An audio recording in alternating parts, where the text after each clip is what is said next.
הסרנו איום מיידי לקיומנו, שני איומים קטלניים לקיום שלנו. עשיתם עבודה מאוד מאוד טובה בנטילת היתרון שלהם, המטרות, ובסיכול מאוד, מאוד חיובי.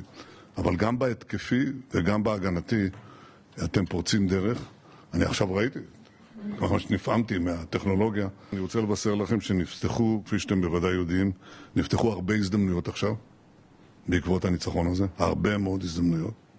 קודם כל לחלץ את החטופים. כמובן שאנחנו נצטרך לפתור גם את עניין עזה, להכריע את החמאס, אבל אני מעריך שאנחנו נשיג את שתי המשימות. אבל מעבר לזה נפתחות אפשרויות אזוריות רחבות, שבחלק מהם, בעצם כמעט בכולם, אתם שותפים.